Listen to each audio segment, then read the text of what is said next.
নমস্কার বন্ধুরা, মনীষা রান্নাঘরে সবাইকে স্বাগত।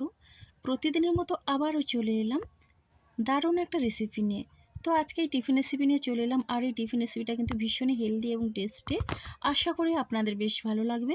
তাহলে চলুন বন্ধুরা, রেসিপিটি শুরু করি আর দেখে নেওয়া যাক এই রেসিপির জন্য আমার কি কি উপকরণ লাগে। তো প্রথমে দেখুন, এই রকম মাঝারি সাইজের একটা বাটিতে 1 বাটি পরিমাণে আমি নিয়েছি সুজি। এবার একটা মিক্সিং জার নিয়েছি, আর মিক্সিং জারের মধ্যে আমি সুজিটা দিয়ে দিলাম। তো এবার আমি এখানে দিয়ে দিচ্ছি আমন্ড। তো এখানে আমি 4-5টা মতো আমন্ড বাদাম এইভাবে ছোট ছোট করে টুকরো করে নিয়েছি। এবার ওই সুজির মধ্যেই আমি দিয়ে দিচ্ছি। আর দেখুন বন্ধুরা, একটা ছোটো এলাচ দিলাম, এতে কিন্তু ফ্লেভারটা বেশ ভালো লাগবে। এবার দেখুন, এখানে আমি অ্যাড করে দিচ্ছি নারকেল কোড়া। এখানে 2 থেকে 3 চামচ মতো নারকেল কোড়া নিয়েছি। আর এই টিফিন রেসিপিটা হবে হেলদি এবং টেস্টি।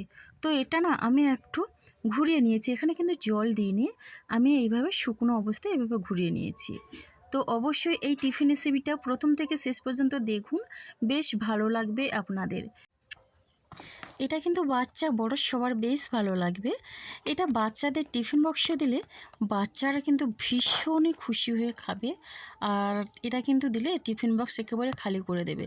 তো যাই হোক, দেখুন বন্ধুরা, চামচ দিয়ে বেশ ভালোভাবেই আমি মিশিয়ে নিচ্ছি। এই যে দোলা ভাবগুলো আছে, এগুলো কিন্তু চামচ দিয়ে আমি ভেঙে গুঁড়ো করে নিলাম। তো এরপরে দেখুন, ওই বাটির 1 বাটির থেকে একটু কম দিয়ে দিলাম টক দই।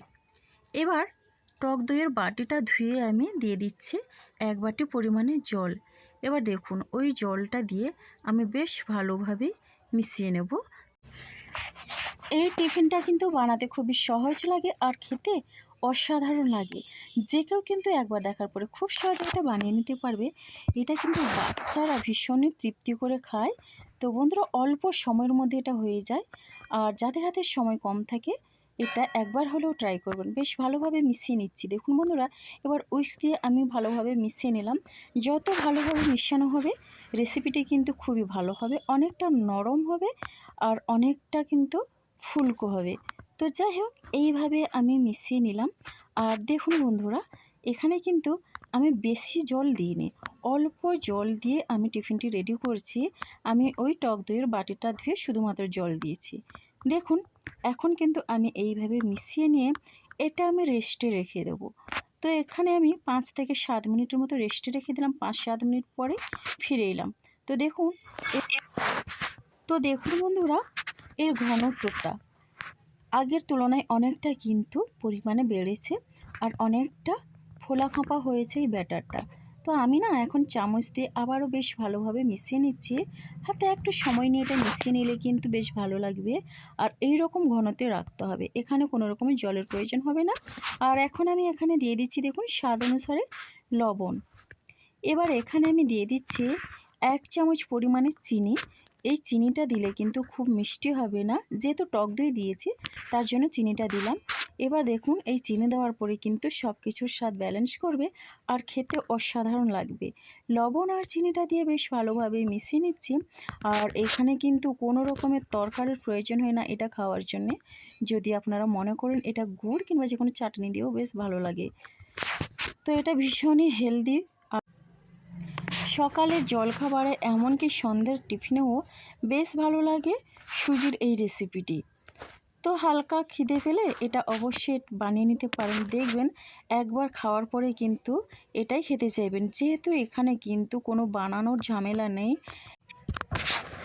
আর দেখুন বন্ধুরা, এখানে আমি দিয়ে দিচ্ছি গ্যাসো ফাস্ট।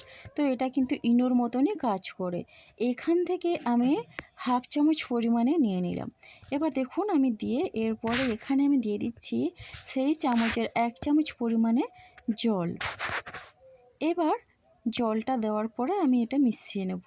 এখানে আপনারা চাইলে ইনো দিতে পারেন বা বেকিং পাউডার দিয়েও এই টিফিন রেসিপিটি বানিয়ে নিতে পারেন।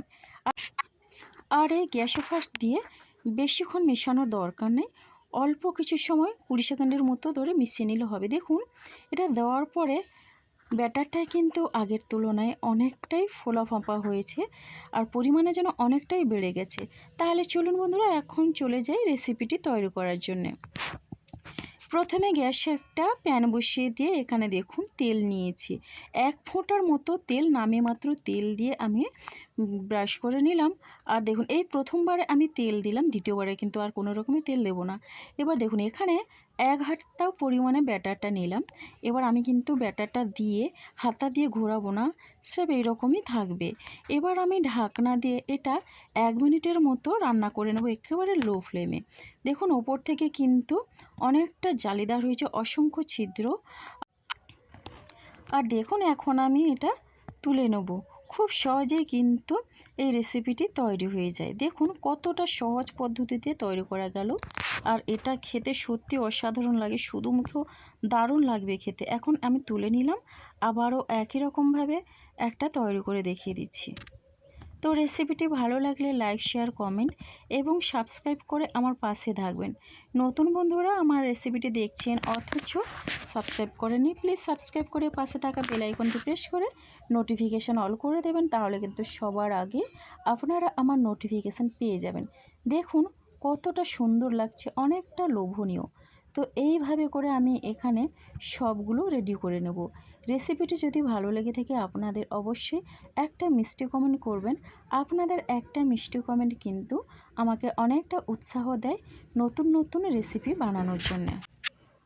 আর দেখুন বন্ধুরা, মোটামুটি এখানে কিন্তু আমার টিফিনগুলো রেডি হয়ে গেছে খুবই অল্প সময়ের মধ্যে। আর দেখতে কতটা লোভনীয় হয়েছে দেখুন। আর একটা খেলে কিন্তু এটা অনেকক্ষণ পেট ভর্তি থাকে। তো কতটা সুন্দর হয়েছে আর অনেকটা জালিদার আর নরম তুলতুলে, একেবারে ঝটপট কিন্তু এটা তৈরি হয়ে গেল। আর এক একটা দেখুন কতটা বড় সাইজ করে তৈরি করেছি, আর পেছনটা দেখুন কতটা সুন্দর লাগছে। তো বন্ধুরা আজকের রেসিপিটি আমার এই পর্যন্ত, আর আগামীকাল আসবো আবারও একটা নতুন রেসিপি নিয়ে। আপনারা সবাই সুস্থ থাকুন, ভালো থাকুন। অসংখ্য ধন্যবাদ আর অনেক অনেক ভালোবাসা রইল আমার সোনা বন্ধুদের জন্য।